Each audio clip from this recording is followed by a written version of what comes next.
Grog. Hey everyone, welcome to the Cider Shed podcast. I'm Matthew Weir. I'm joined by Keri Warbis once again. Keri, it says on my script here I have to ask you, how was your week? You naughty boy. Yeah, because we can't have just a chit chat, can we, without it all being written down? Hang on, wait. No, we can't. Haha. I've had a lovely week. I've been to London working with my colleagues there. I went out for beers after work yesterday. That was nice. Yeah, plain sailing. Everyone's happy in the Warbis Towers. What about you? Oh, all good. Started watching Succession. Ah, that's big, isn't it? Like as in sizable. Yes, so enjoying it so far. I'm going to have to resist the urge to watch more episodes tonight because it's very Moorish. A dysfunctional family lording it over everyone else. I believe after this short break, we're going to discuss The Archers. They were the best of deals. They were the worst of deals. It was the age of dodgy speakers. I can't hear a sodding thing. It was the age of foolishness. Seems like a bargain. It was the epoch of belief. I'll take 2, Terry. It was the epoch of incredulity. How much? It was the season of quiet fireworks. They killed my f***ing hamster. It was the season of darkness. These light bulbs don't work, mate. It was the winter of despair. This radiator incinerated my mother-in-law. This Christmas, the Cider Shed presents A Tale of Two Phones, starring Terry. It is a far, far better knockoff toaster than you have ever bought. It won't stop toasting. It is a far, far better rest on this memory foam pillow than you have ever known. The kids have got an incurable rash from this piece of shit, Terry. A Tale of Two Phones, in cinemas December the 8th. No refunds. So, Keri, we were talking about topics, and you said Helen is horrible. That was one of my topics, yes, Matthew. Actually, on the subject of topics, I prefer them to marathons. But anyway, she is diabolical. I have to say straight away, disclaimer, that I'm bored of her and her storyline, and I'm bored of the Grundy storyline as well, which doesn't leave an awful lot left in the week that's just gone, does it? No, and this might cause division or seem like favoritism, but I'm slightly less fond of hearing from Helen now Lee's not around, because he offered some kind of comic relief in that situation for a while. Yeah. Right, let's think. The things that immediately spring to mind when I think of Helen this week are twofold. One of them is how she was vile to Kirsty when Kirsty's trying to help her, and she did a really low blow comment about, well, you haven't got children, have you? So how would you know how to handle this? And this is a mate of hers, and she knows what her past history is about babies. Do you want to talk to your brother about that, Helen? Yeah, I know. And then she went, oh, so sorry, and then just carried on. Oh, then the other thing is Jack, who's 7, writing in his school book, my name is Jack, I am 7. I've got a nut for a dad. But he's not going to write that, is he? Because he's writing a letter to Rob. He's going to write I've got a nutter for a dad, because he's hoping Rod? Rod Rod Hull. Okay. Oh, Keri. He fell off a roof. He never saw the end of that Manchester United Inter Milan Champions Was that League, what he was watching when he twiddled with the aerial? It was half time. Someone did write a letter into Viz once saying, Dear Rod Hull, it finished 2-1, by the way. What a way to go. Why would you bother doing that, honestly? Do you want a bizarre fact about Rod Hull? What do you think, Matthew? I'm all about bizarre facts, yes. He sang the official Bristol Rovers FA Cup song in the 80s. That is amazing. Mum, are you listening? Well, I know you are, because you do. But yeah, there's Bristol Rovers supporting it in our family history. I'm aware. He's writing a draft of this letter to Rob, which Helen has kind of intercepted, where he says, he gives his age. He talks a bit about Silver Surfer and when maybe that's Lee's influence, all these Marvel Yeah. heroes, etc. He talks about his football team. He supports Aston Villa, doesn't he? Yeah. And he asked, who do you support? I've actually Oh, no. imagined Rob's reply. Do you want to hear it? Oh, f off if it's Arsenal. But it is. Dear Jack, thanks for your letter. I support Southampton. Oh. You know that team where all their great ex-players think you can talk to water and the Queen's a lizard. So, a Villa fan, eh? Sorry, mate. I'm afraid I'm busy that week. P.S. Shit on the Villa. I take that back, Matthew. I don't know how I could have possibly imagined that you'd shit on me. Oh, I've considered it.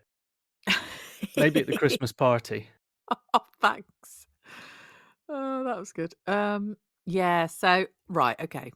Another thing I need to ask you is, fundamentally, do you think Jack should see Rob? This is going to go down very badly, but I think he probably should, yeah. So do I. Even if it just remains as just one of those, because he can always find out afterwards what the guy was like. I think it would have to be properly monitored. Helen would have to be there. Miles would have to be there. But someone else as well. Do you think an independent individual? Maybe Alan. Oh, yeah. It ain't going to be Shula because her placement at Sunderland has been extended.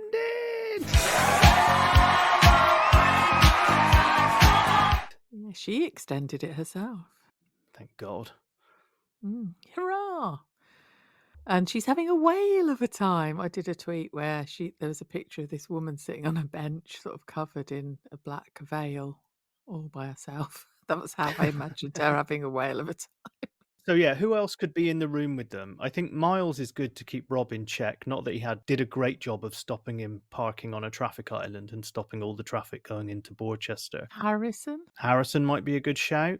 I didn't imagine it in a room, actually, Matthew. I don't know. I imagined it outdoors so people could leg it if they needed to. I think on a windy cliff top. Yeah, near a mine shaft. Yes. Yeah. Or a well. Something's coming down the line with him, isn't it? I bloody hope so after all of this. Yeah, I think so. Yeah. I don't think he's going to reach a natural end. Ah, right. Is that to do with coming? No, Keri. No, okay. I thought you meant that he might snatch Jack, but you're talking about his demise, actually, aren't you? Who's to say both things couldn't happen? But I think Rob is good. I mean, he's going to do a bit of an Alan Bradley. I think he's going to run out in front of a tram, the Earl of St. Germans or something. Now, when there was, in this week, there was a shoot, wasn't there? With Oliver was attending the shoot. Yeah, because Will's out practicing to get the birds out, isn't he? Yeah, and Emma went and annoyed Oliver Wittering on at the shoot, which was a bit of a strange time to go and talk to him about everything, wasn't it? But when there was mention of the shoot, I thought, oh, here we go, shooting. Maybe, there's a reason for guns to be around. Oh, do you think Rob's going to be running across the field with Jack? Dressed as a pheasant. It's a massive pheasant. That's his disguise, isn't it? Yeah. Or he'll say, here, Helen, put this, I've bought you a beautiful cloak. Put it on and it's like pheasant feathers. Just trot over there. The only danger with dressing up as a massive pheasant and running around near Grange Farm is that George will think he's a turkey and try and sell him. Whoever's in it will end up on someone's kitchen table. Right. Who wants the leg?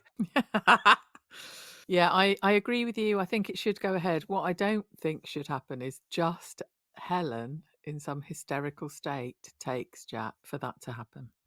And poor Henry's really concerned, isn't he? Yeah, but you don't need to be rude to Joy. No, about the ham sandwich, was it? I thought that was Joy's out. When he said, what's it got to do with you? I thought Joy could have gone, well, f*** you lot then. And then just never had anything to do with them ever again. Was sort of really shoving the ham sandwich down his throat. Yeah. Pushing him over outside the shop. The other thing, in the village shop, the acoustics must be incredible because a few weeks ago, Eddie and Clary were whispering about Rob Titchener and Lee was like, how can you even be talking about this? And then Joy and Helen were talking at the counter. The doorbell goes again, which is why they have that ringing doorbell, so you know someone's entered. And Henry hears them talking about Jack meeting Rob from the other side of the shop as well. Something about it. I think the shop is the size of a telephone box. Yeah, maybe. Did you think when Wednesday's episode began and it was Joy and Helen talking and Joy had been at Helen's the night before, did you think, bloody hell, has she stayed there all night? Well, they were on the wine, weren't they? Yeah. I for a moment I thought, has Joy stayed over? And they're still talking about it, but the next day they were in the shop, weren't they? Yeah. Sandwiching. I'll tell you another thing I didn't like when Helen went into the tea shop and was just like, okay, just put these promotional flyers down Oh. for my cheese. I'm just going to put one by the till here, Emma. Fallon won't mind. And then you can always blame me. And I had a vision that she was just going to grab Emma's cheek and do that little like thing with it and just walk out. She can't do anything without being intensely irritating. And I don't believe that happens by mistake. Yeah. As far as the writers go, anyway. And acting, yeah. So she's obviously got loads of Borchester Blue to get rid of, hasn't she? She said, like, oh, I've got tons of it to shift. Maybe that's how Rob's going to die. He's going to come running up the hill and she'll start rolling it down. He'll be trying to get over it and then eventually it'll take him out and roll down to the bottom and he'll be crushed by it. She was forcing Kirsty to eat it all, wasn't she, tonight? Oh, God. Can I finish this cheese? Please do. There's another 4 wheels in the fridge. I don't know why anyone likes her. Are you talking about in the show or as part of the listenership or both? Both, really. Okay, I tell you what, if you do like Helen, get in touch, hello@thecidershed.com or any of our social medias and tell us why. Yeah. That'll be a quiet week. I think I'll turn notifications off this week. What we needed. The conflicting perspective obviously is that she's had this terrible time, but it's hard to empathise with someone who's such a twat, isn't it? Yep. And she misses, well, she doesn't quite miss it, but she was discussing Lee's unwavering clarity. Not quite sure about that. I mean, most of the time, Lee's brain sounded like a massive ball of steel wool when he was trying to think about it. What was unwavering and clear about painting an enormous spider on the top of a kid's bedroom ceiling? You're obsessed with that spider. Unwavering, maybe, but clarity? Don't think so. And what about when she said, I was looking at the calendar the other day at a social thing. What fucking social thing would you have on your calendar, Mrs.? Well, she said she shouted out to Lee. Yeah. 17th of November, punch Lee in the bollocks. Give Lee a biscuit. She probably shouted out, Lee, what's this fucking social thing you've put on the calendar? We don't do anything. Oh, God, don't like her. She's horrible to Henry and Jack. Oh, she's so sort of simplistic when she speaks to them as well. And when she, was it Joy, asked how the boys are processing everything. She said, oh, yeah, they're okay. They seem to be all right. And then she goes out and they kill each other. Yeah. I am intrigued to see what on earth the script is going to be. You've looked a little bit ahead, haven't you, and seen that it's not that far in the future. It seems that there's some kind of denouement. Oh, you've gone a bit Linda. Yeah, it looks like something's wrapping up there. I mean, obviously people don't like to hear that stuff, but we look ahead because we have to think of our calendar and when we may or may not be here. Yeah. That sounded a bit morose. Oh, God. Yeah, I'm flying to Latvia on Baltic Air. I mean, anything could happen. No, come on. Keri's going on holiday, and we don't think we'll be able to do an episode that week, but we will try. We'll see what happens. Anything else about Helen? No, I think, the low blow, Joy. Yeah, Joy's suddenly a confidant as well. I think Alan loves her. Yeah, I had a fantasy about Alan running off with Joy. Okay. I mean, because when she came into the church, when he was sweeping on Sunday night, twice in one day, what a bonus. And Usha was just hanging around like a bad smell by that time. Nagging, because Osha was nagging at him for sweeping, saying, you don't want to miss the lighting of the bonfire. And obviously, Alan wasn't feeling comfortable about going to the bonfire entirely, was he? Because of what's been happening and being out in a social situation with the parishioners perhaps feeling scornful about him. Whereas Usha was just saying, come on. They're all ganging up on him, aren't they? Yeah. Peggy, Lily and Pat. Oh no, what a shame. We won't see either of those three. Macbeth's witches in the church again. They've withdrawn their direct debits as well, haven't they? And no surprise, old Jill has followed suit as well. Yeah. On that note, my friend Jeremy, who you've met, in Porto. He sent me a little message. This was at 5:30 today. Kerry, I'm sure you're all over the detail. That's sarcasm if you were in any way wondering. But the C of E regular giving averages at £430 per year. So that's about £35 a month. So we led to believe that Peggy was doubling that per month. Exactly.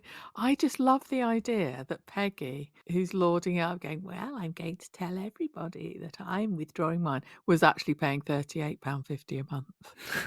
Well, we did allege on the Patreon it was about £17.50, didn't we? That she was Yeah. threatening to withdraw. Yeah. We got a bit of a telling off on that note. Chris Rolfe got in touch, aka Chris Worthing, on Twitter, and he said, leave off Peggy, or I shall have to review having stained glass window of you in the Brighton cop shop. It was a standing order, not a direct debit. Do keep up. Because we said that she would be incapable of stopping a standing order. And then I was thinking, well, I've since thought that maybe Hilda the cat would accidentally walk across the keyboard and drop all of her money into Alan's bank account, irrefundable by mistake. Hope she switched it to the cathedral unless they've got a female dean, in which case she'll save fallen patrons. She's got a double grave in the churchyard, so tough on Alan. Has she?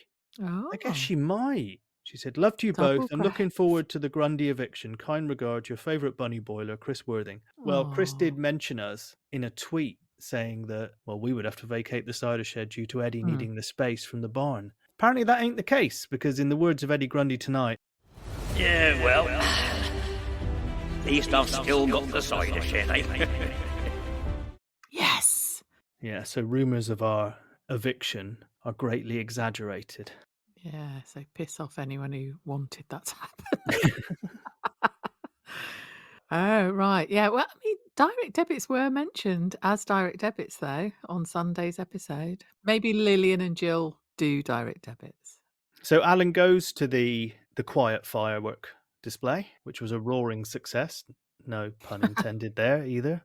First, the sparklers nearly killed everyone. Eco sparklers. They were like a Molotov cocktail, these things, weren't they? They went off in the hand, and then Joy's collapsed and nearly set fire to the green. And next thing we know, the fireworks go off. And this is really weird because I kind of felt that the whole thing with the quiet fireworks story, I guess it was just to make people they were aware and it was an animal concern. But then they get to, maybe it was a handover of writers and the guy was just like, nah, not having this. I like loud fireworks. Yeah. And then they pretty much let off a series of dirty bombs. Yeah. From Terry Two Phones. Yeah, I mean, they do exist, quiet fireworks, don't they? So the story could have happened, but then Kirsty was like, oh, that's very loud. And Usha was there going, ha ha, who wants f***ing quiet fireworks anyway, huh? Yeah, Kenton was not happy though, was he? I'm quite surprised, given that the Grundys have got tech on their side with George. Yeah. Because a lot of people, they've opted for drone displays, haven't they? God, can you imagine the Grundy drone display? Could have got in touch with Tommy 10 drones. But they do that, don't they? They do. It's very impressive as well. I don't understand how they do. I don't understand fireworks or the drone thing or any electricity. How do radios work? Electricity is little people in the wires, Kerry. How? Oh, right. Okay. Speaking of drone displays, do you remember that one they did of Captain Tom? Of course. I said to a lot of people at the time, I think that Foundation and his daughter are really fucking dodgy. Of course, yeah. And I was told, don't say that. And now look at the spa that looks like Prisoner Cell Block H. Yeah, she's a twat, isn't she? Yeah, and she looks uncannily like Tony Soprano's sister in The Sopranos, who's a complete sponger as well. Oh, really? Janice, yeah. Well, here's one concern I've got. It carried over into Tuesday's episode where Alan and Nusha went to the Bull for dinner. They now seem to be racking their brains of a fundraiser for the church, and this is and they're going to get Linda to organise it, and this is going to be the Christmas bloody show, isn't it? Yes, they ran through some possibles, didn't they? Like art and craft sale. It was they want it to appeal to children. And then they said a carol concert. I don't know many children who that appeals to. I mean, I used to like them, but what do you think it's going to be? I don't know. Jazza was saying that learning to use the computer was like Shakespeare. Yeah, Jazza said, "Oh, it's like when I was at school trying to understand Shakespeare and none of it made sense." Well, I thought they could do like a half Barrow, half Shakespeare production called Hamlet. That was the only Shakespeare pig joke I could come up with, and I think that's because a 5-year-old told me that at a barbecue about 20 years ago. I did fear that when Alan said he was not going to buy a Christmas tree because it feels unethical to spend a lot of money on a massive tree for 12 parishioners, I thought, will Peggy, just before Christmas, like would happen in some shitty film on Hallmark, pay for a fucking great Christmas tree right at the last minute? Well, we were saying on the midweeker that would the BBC have the guts to end Peggy's story in The Archers as this hateful character, and I said it's far more likely that she will go full Scrooge and find her inner goodness right at the end and make a gesture and bring peace on earth to all men and women, and then cark it. I think it might be that. And then they can stick her on top of the tree. Yeah. Near the stained glass windows that she's not on. Oh, do you believe in life after love? Do you believe Joy's gloves are from Seville? Yeah, I do. I think it gets quite nippy down there in winter. I'm still suspicious of her on some level. She needs a backstory for everything, doesn't she? Yeah. Maybe the glove puppet is from Seville as well. Yeah, it could be. Anyway, I just thought that detail was kind of unnecessary. And then even when she sort of went, yeah, it's surprising that they need gloves in southern Spain. And I went and looked on a map to see where Seville is in Spain, even though I've been to it loads of time, in case it wasn't in the south of Spain. It's very much in the south. It is, isn't it? Yeah. It's a bit like, when you get on a tube in London and you've got no idea actually where you are, as in geographically map-wise. You just sort of get on at one station, get off at the name of the station that you need to get to. Have no idea where you are. Well, that's me anyway. I remember in the 90s getting off at the wrong stop, one stop before, and I got off. I was meant to go to Kentish Town, and I got off at whatever the stop before that was. I was going to see Bjork's first ever solo gig in England, in the Kentish Town in '93. I've still got the ticket somewhere. And I got off at the stop before, and all you have to do is just walk down the main road.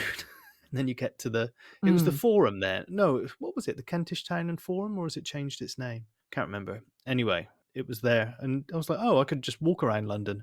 Yeah, you don't have to get on that hot, dusty, sweaty train. Yeah, this was in July or August as well, this gig. And that was a really hot summer. In like the space of a few weeks, I saw Prince there, and then I saw Bjork. Wow. I mean, it's an amazing feat of engineering. Not Prince. I mean, the Tube. Welcome to the Tube Pod with Matthew Weir and Keri Warbis. What's your favourite line, Keri?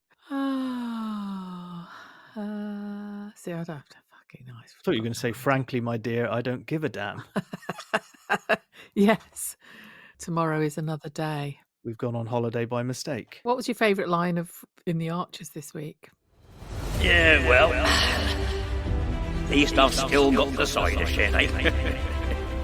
Oh, no, there was another line I liked, I must say. When Helen and Henry were having that back and forth about Jack. Yeah. She was explaining all the things about Rob and how it's complicated.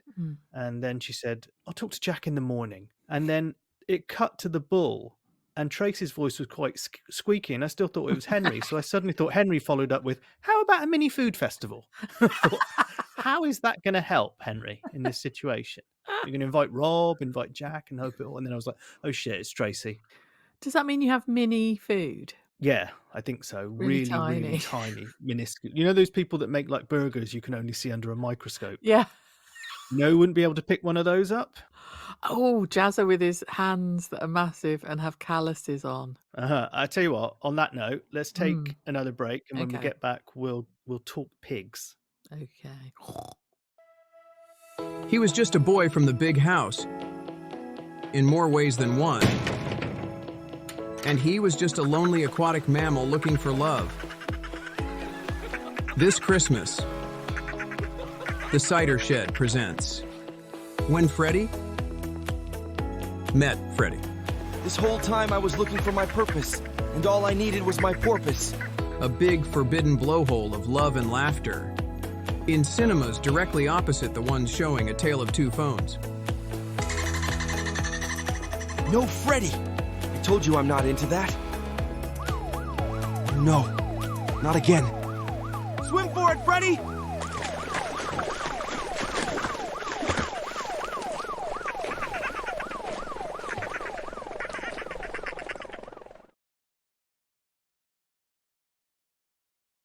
So I said last week, where are they going with this storyline? Because there's every chance that Hannah stays. So why is Jazzer training for the position? And lo and behold, it was also he could just realise that he can't use a keyboard. I like the bit where he went, yes, Y-E-S. And now Hannah's got the room at the bungalow, which is obviously going to lead to one night, a few too many glasses of wine and an awkward kiss with Stella. Hurrah! That will happen, won't it? Yeah. I did love Hannah bamboozling Jazzo when she was going, syncing tablets to the cloud and dashboard, single points of data capture in real time, maximising profitability. And he's just going, yeah, so. Yeah. Fucking hell. He's not that much of a moron, is he? Obviously, it's not to do with being a moron, actually. It's to do with, his environment is outside. He can speak to pigs better than he can speak to humans. There are some people that just don't get on with tech, though, aren't there? I know, but for God's sake, it was so sort of extreme, wasn't it? That she was just chucking loads of lingo at him whilst he, with his calluses, was trying to type. And to the point where he smashed the bloody laptop up, didn't he? Or the keyboard up. Yeah, I'm imagining the Kenny Everett hands in this tiny little office. Thursday I was out with work, so I didn't hear the episode. I heard it this morning, and I was so riled at that episode because it was totally pointless. It was everything that everyone had been predicting all week about, as you've just said, the fact that Hannah gets the room at Stella. So all of it was bloody pointless. But the most annoying thing about it was Tracy, her massive turnaround. She went from really pressuring him, going, oh, we'll be able to have a proper Christmas and it'll be nice to have more money. And, ringing him sort of an hour into his training thing, going, how's it going? When will they tell you you've got the job? Is it next week? And then sort of going, oh, why have you been worried about it, Jazzer? I don't mind. I love you for you. Oh, did it annoy you? When you say it riled you, did it Hannah riled you? Yes, it did. I was just relieved it was all over, to be honest. I thought the bit where she rang him at work was a bit much. Oh. Where she was like, okay, what you doing? How you going? What's happening? I thought he was going to, I'm struggling to type yes on a keyboard right now, hen. How did he use the mobile phone? I wonder. Headbutts it and it just opens. No, it's probably thumb controlled. He just puts an enormous thumb that takes up the whole screen. Got one of those prissy little pen things that you tap. How does he ride a motorbike? Or button his shirt up. How did he help deliver Martha in the back of Jim's Riley? And she was like going, I know, let's go out to celebrate. Celebrate what? Celebrate that someone has shown you how to use a printer and a spreadsheet. Also, Neil would be able to employ more casual workers because pork prices are up. But then Jazzer could kind of monitor how they were doing through the use of KPIs. Mm. I initially thought were kinky pig implants, but they're key performance indicators. You familiar with key performance indicators, Keri? Yes, Matthew, I am, yes. We've inflicted them on ourselves on the Cider Shed. So essentially, depending on who's hosting the Cider Shed podcast, whoever performs better and gets the greater audience share, they present it. Unfortunately, it's only Keri and I that present it, so we're here every week. Yeah, we don't have an overlord here telling us that we have to hit certain targets. If I worked at Barrow for someone like Martin Gibson, who seems to be only interested in money, and he introduced key performance indicators, KPIs, I would just leave, start my own pig unit and call it All About Pigs.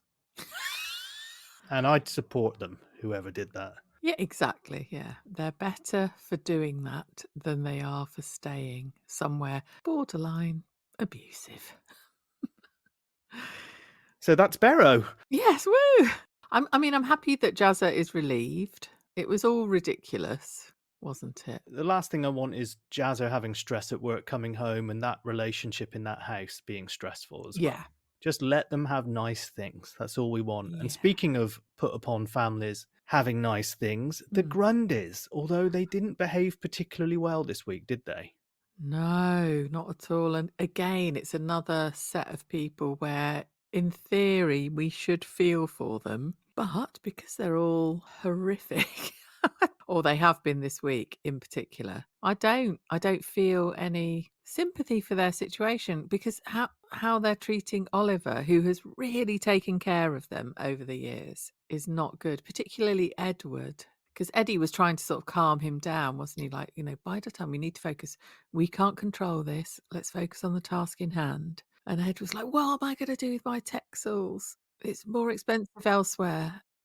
Eddie did get really nasty with Oliver at one point, though, didn't he? Yes, he did, yeah. And so the person who eventually spoke sense to them was Emma. Yep, she broke away from her lit essay because she's been reading A Tale of Two Phones. And she took a break from that, and that was the first time in a while that I actually quite liked Emma as a character. Yeah.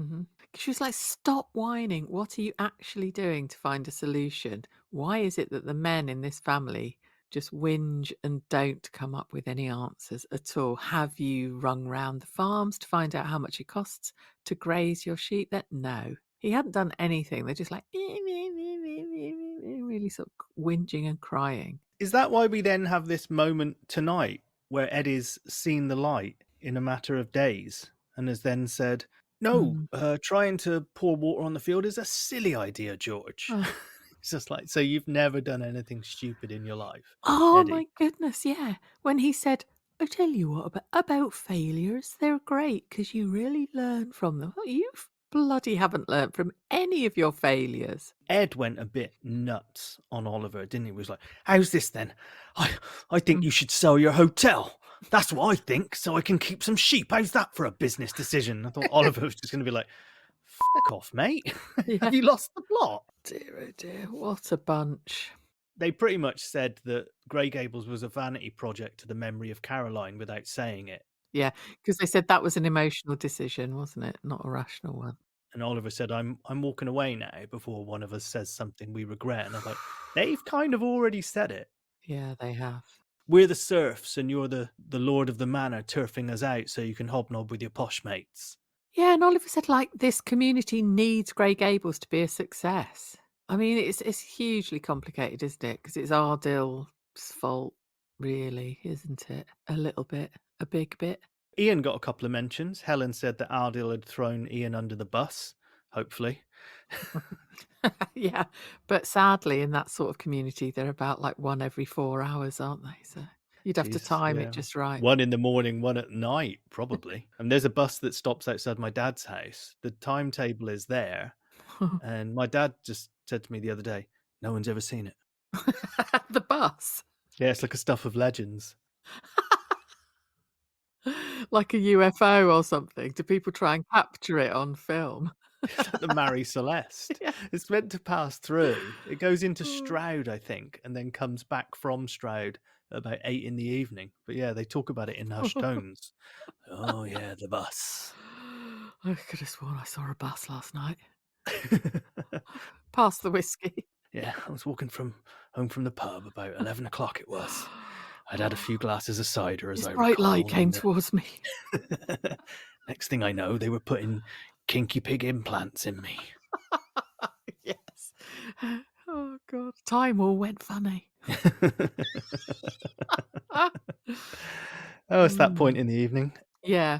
I did think, going back to this whole sort of like bonfire shitey thing, I did have a vision of Rob, because there was loads of eco talk about eco vandals, wasn't there?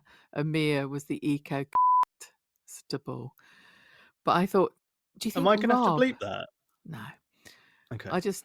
Slight pause. I was thinking, do you think Rob somewhere in Hampshire is building a bonfire out of hedgehogs? Oh, absolutely. And Yeah. laughing manically at the same time.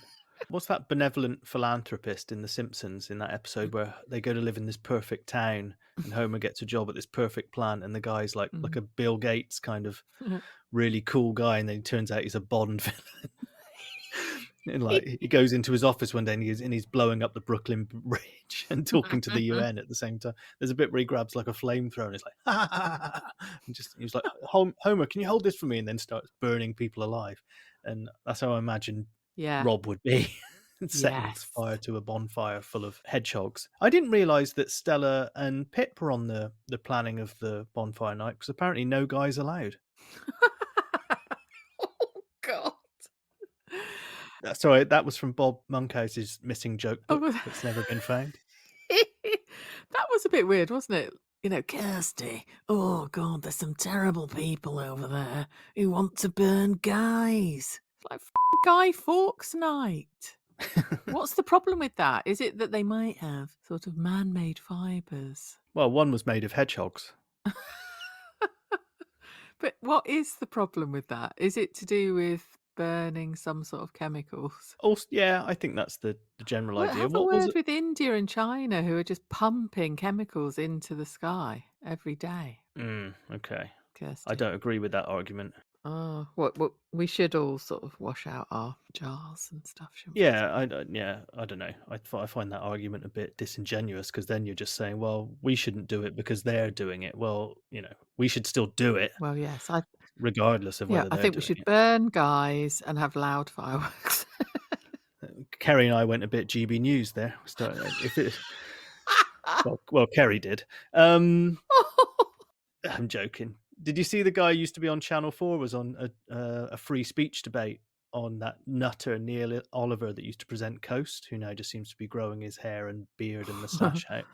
And it was a discussion on free speech. And he just started saying, well, he left Channel 4 because of left-wing bias. He said, but this channel, my God, he said, you've got half the Tory party presenting. Farage takes a week off. You get the leader of the Reform Party on instead. And he starts talking, and they went to an ad. Oh. And when they came back, they'd removed him from the studio. Is that what you're going to have done with me, Matthew? Yeah, I'm going to fade you out when you start saying that. I'm sorry. It was only a joke, really. Even the guy who presented the show when they came back, who, I mean, as lunatic as he is, he said, even I don't agree with the fact that he should have been pulled out of the studio. He said, I wanted that to come to the end of he said, because if you do that, then what's the point in saying you're pro-free speech? Well, yes. So I'm going to shut Keri down now, because we're going for another break, and then we'll talk about our socials. Hey there. Have you been given the chop suey by a self-centered artisan cheesemaker? Yeah? What was the charge? Enjoying a meal? Well, whatever it was. At least now you can enjoy Mr. Wen's succulent meal for one. Chicken dumplings. Dim brother-in-law, some. It won't leave you one ton for more. Mr. Wen's succulent meal for one. Free Links Africa spray with every order. And as many Marvel Cinematic Universe movies as you can watch. Now that's Democracy Manifest. Get your hand off my penis! Okay, if you want to get in touch with us on Instagram, or follow us even, we have an Instagram account called @thecidershed_pod. It's a lot of fun. I'm sure someone got in touch this week. That's going to be a sick burn if they didn't. What, on Instagram? Oh, I had a lovely DM from Vincent Baxter. Did you? Been chatting on Instagram DM, because I put a really nice little video of some autumn leaves and orange light when I was standing at the bus stop very early in the morning. Tiny little video, and he said, oh, I really like this, and he shared some of his similar videos to me. He posted a video to Instagram of him driving through wherever it is he lives in America. It was on the train. Oh, was that from the train? Yeah, it was amazing. It's like surreal, isn't it? He sent me that as one of them. It's so brilliant, isn't it? I could watch that for hours. Yes. Yeah, I know what you mean. So hello, Vincent. Not Vincent Price, who was a guest star on last week's Cider Shed. So that's where you can find us on Instagram. We've got a Facebook group, which is called the Cider Shed Podcast. Dave Howard posted that he was having issues about what is a traffic island and what is a roundabout and what is the difference. I love this sort of thing. And it all went a bit nuts because he posted a picture of what I would consider to be a roundabout top and then a traffic island, which is kind of this, cylindrical shape with two kind of bollardy things on I was it. just going to say, surely a traffic island involves some bollarding. Yeah, a lot of people kind of lively old debate there. It's kind of the Facebook group. Being the admin of the Facebook group is a bit like watching a fight in a pub and just sitting in the corner. Although that nobody fights on our group, I would have to say, which is cool. And if they do, then it's dealt with, but it's very rare. And just watching it unfold. No, it's like listening to interesting people at a table next to you in the pub. And then Eavesdropping is great, isn't it? Exactly. It's kind of like that. Great, yeah. Well, a lot of people say that they feel that this pod is like the eavesdropping on a table. I don't know, on a table or people sat around a table. I hope not just eat. It's like listening to droppings. So yeah, the Cider Shed podcast is the name of that Facebook group, so you can follow us there. Keri, how's that Twitter thing, which one person wants us to call X, but we don't call it X, we still call it Twitter. I still haven't updated my app, so I still see the blue bird every time I go on mine. I haven't gone to X. Yeah, I'm still blue here. At the Cider Shed Pod on Twitter. Come along. It's all right. Laugh still. There's still loads of activity on there, even though Twitter is kind of imploding. I haven't yet set up the Blue Sky Cider Shed account. I'm not sure when I'll do that. Maybe in the new year. A long run up to that. How did we do on the old review front, Keri, this week? Yeah, it's really good, Matthew. We've got 3 new reviews. Thank you so much for writing them. We've got Feexby65, Groog. Oh no, that's Grog, isn't it? The title's Grog, not Groog. It does have multiple O's, in my defense. Anyway, funny, intelligent and welcoming. This one of my favourite bits of the psychologically questionable community that orbits the Archers. Keep going, mes braves. A la Linda. Nice. You're helping stabilise my life in loopily uncertain times. Oh, we're stabilising factors, Matthew. Imagine. I know. I like to think that we're doing that for everyone that's listening.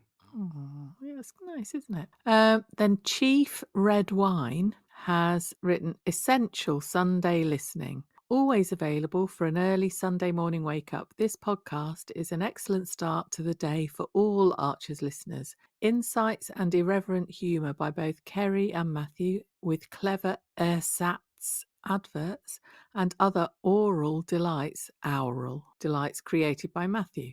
I am available for oral delight. It's extra. Is it like Turkish delight?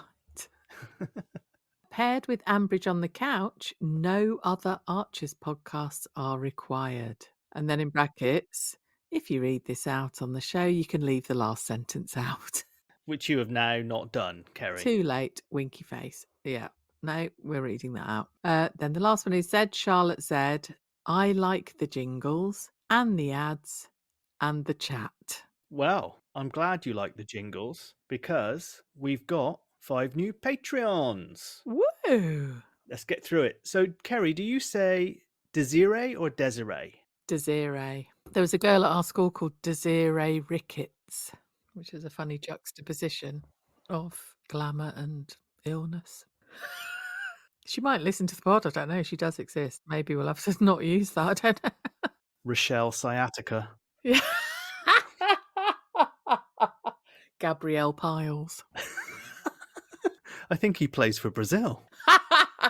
It's pronounced Piles. Okay, check this out though. This name is brilliant. Desiree Scherlinger. Ooh, like it. Here we go. We say a warm welcome to the Cider Shed Patreon for Desiree Scherlinger. We're very thankful. Now let's hear it for Desiree. It's good enough for AI, Desiree. Now, Leela or Lila? Lila, Keri. Lila, I would say. I thought so. I didn't take any chances. Okay. Lila or Leela Toff, you total star. Thanks for becoming a Cider Shed patron. We really appreciate your help. Thanks, Lila or Leela Tickles me. Toff. John or John? This is John Featonby. Ah, yes. Hey there, John Featonby. I see you've become a Cider Shed patron. Now that is awesome news. Thanks, John. Gwen Innes. Here comes Gwen Innes, wisely entering the Cider Shed Patreon. Thanks so much, Gwen. Now, make yourself comfortable. Thanks, Gwen. Much appreciated. And finally, Felicity Mack. Oh, hey, y'all. What's up? Felicity Mack has entered the Cider Shed Patreon. Hold on. Be strong. Here we go. Respect, Felicity.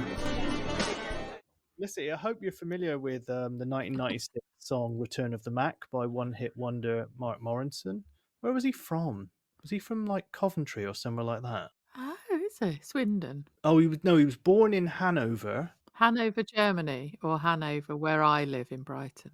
No, Hanover, West Germany. I just remember he suddenly got into hot water very quickly, didn't he? And he was a bit of a liability and started causing fights in clubs and stuff like that. And I think he went to America and started behaving like that over there and didn't last very long. Oh dear. It's quite a good song though. Quite like it. Oh, it's a banger. Yeah. I managed to convince a very stoned flatmate of mine once who hadn't seen the video on MTV, because we had MTV at the time, but it used to play all the time on the radio. And I managed to convince him that the entire video was him going to an R&B club, losing his raincoat, and a girl brings it to his house, and they get it on. Oh man. Yeah, he came back to me later. He went, "I saw that video, and that's not what fucking happens at all." You silly boy. Last week, we got a few comments on Patreon. Helen Davis said, "That Halloween ad." Which one, Helen? I guess Thriller. Jessica Eisenman just posted a pumpkin with "incredible." Vivian O'Connor said, "Great episode, guys." And this was for you, Keri. How about "May the fork be with you"? I love Viv. She's such a big supporter of us. Mary Aspinall Miles said, "The impressions." Oh God, the ads. What did we do last week? Our impressions, we just lost it last week. We couldn't do any of them, did we? And then she adds at the bottom, "Alistair's lack of riz." Someone got ahead of me actually on Twitter because they said it stands for charisma, which I found out later as well. Yeah, it is derived from charisma. Yeah. And we got lots of comments about the Patreon episode, but I'm not going to read them out here because if you're a Patreon, we'll get to it in the week. But lots of people had comments about the B&M shoppers in Swindon suffering electric shocks. Please, honestly, if that's not an enticement, enticement to become a patron, I don't know what is. You can hear a story about people getting electrocuted in shops. Angela said, "My mother, she called the B&M store the bum store because she misread the logo." Oh, that's good. We'll get to the rest of those. Yeah, there was we'll get to them on a midweeker because a lot of people were kind of commenting on that. But it was a very funny story. It doesn't cost much to become a Patreon, you know. It's only a few quid. I think people might be put off by thinking it does cost a lot. Do you know what I mean? Like, get in there, become a Patreon. Keri, there's one thing I want to say is we've done 2 episodes now and at least 1 Patreon. You've not asked me about Wise Blood. I bloody did. I asked you on WhatsApp for sure. Are you sure about that? I'm not sure you did, you know. I am, yeah. Definitely. I said, like, it was the gig last night, was it, or is it coming up? And you told me it was like a spiritual experience and that people were fainting when she touched them. Oh, yeah. Okay, so I did tell you that. It was nuts. I mean, you know when you see someone at a venue and you think, unless something dramatic happens in their career in a negative way, this is the last time they're going to play a venue like this. Because it was just so full to the rafters. Please revisit my tiny, tiny, funny one on a beach where there were about 200 people watching this year. Did she do the thing where people brought DVDs up to the stage at that gig? No. Yeah, so there's this thing where fans give her DVDs and then they watch them on the tour bus and give feedback. So people, someone brought a VHS of Titanic. That's good. Yeah. She probably would like that, I would imagine. Yeah, it was all a bit bizarre. She's very good. She was well cool. Amazing. Yeah, Yeah. it was full like we went up to the balcony and looking down on the stage, so we got all the light show and her big glittery Mhm. dress with the light Mhm. shining through it. Yeah, it was really good. But yeah, people were fainting, like it was going a bit nuts in there. And apparently she hadn't played Porto for like 6 years. Yes, the fervor was all a bit much. So any listeners who aren't familiar, it reads as Weyes blood, Weyes, but it's pronounced Wise blood. That's the name of her. Amazing woman. She sounds a bit like a cross between Karen Carpenter vocally and Rufus Wainwright, I think. Absolutely phenomenally beautiful songwriting and production on the last album. So Keri, Yes. we heard Rob's views on Villa fans earlier. Oh yeah. Shall we hear about where people might be in our fantasy football league? Yeah, it was a low points week, wasn't it? Because Haaland came off. My key noticing was that Peter Fickling went up, and he's now in 40th position out of 45, just above Mari. I don't know if she's. You also. Oh, actually, you went down. I think I thought you'd gone up. No, I had a stinker last week. Yeah, it was a funny old week. To be honest, I stayed where I was in 10th. I was determined not to keep Son as captain or even have him in my team, so I just pulled him. But luckily, Spurs lost 4-1 to Chelsea. They did, Matthew. I bet you were happy with that. Yeah, I was. Yeah. Mimi's just above you, by the way. Oh, is she? She hasn't looked at hers for weeks, so it's fluke. No, it's sheer. I don't know what's happening there. Let's do the top 5 because the 5th person has gone up. In 5th place is Ella Wilson with B-Side, 659 points. Then 4th place, Kate Melnick, Canny Giver FC with 659, so they're joint actually. Didn't she become a patron last week? Oh yeah, Kate Melnick. This isn't rigged. Just saying that. Yeah, if you become a patron, you do really well in the... Yeah, 3rd, Audrey Cameron with below pars, 684 points. 2nd, Max FC, my son, 693 points. And top, James Scott with FC James, 701 points. So a bit of a gap there, 8 points. We're not sure that top spot guy actually listens to the podcast, are we? We think he might just be a PL obsessive. Oh, really? Yeah. Well, once we get to the end of the season, we'll ask people to make themselves known to us if you're in that top spot. Now, James, come on, make yourself known. You spammy bastard. Always fluking it at the top. Yeah. Any other movers? Kay Guyden went up to 35th. Her team's called Farm Fumblers. Weavers Wanderers, Mims Dawson Riley went up to 32nd. Reeds Rockets Penny Bradley went up to 16th. Callum Scott went up to 15th. Liam Rayner up, expected to lose, as in Toulouse-Lautrec, also went up. And Bayer Never Losing, Alistair Sheldrick went up as well. Okay, well done everyone. Stick with it. As we said, there'll be Cider Shed goodies for the top 3 places, provided you're not like some crazed FPL nerd that just bots your way into every league. And you're not a member of Keri's family, of course. They're not allowed to win either. They'll be exterminated. Fear not.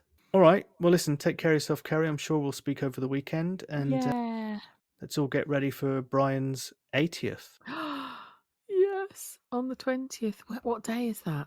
Just want to see if it's a sort of humdinger. Oh, it's a Monday. Okay. There you go. All right, everyone. Have a nice take night. Care. See ya. Bye. Bye-bye. I thought I was saying goodbye to you and not them then. Yeah, but we did that last week as well, where we said, I love you. We're talking to each other. Yeah. I mean, do you want to say I love you again to each other? Okay, well, that was great. I love you, Matthew. I love you too, Keri.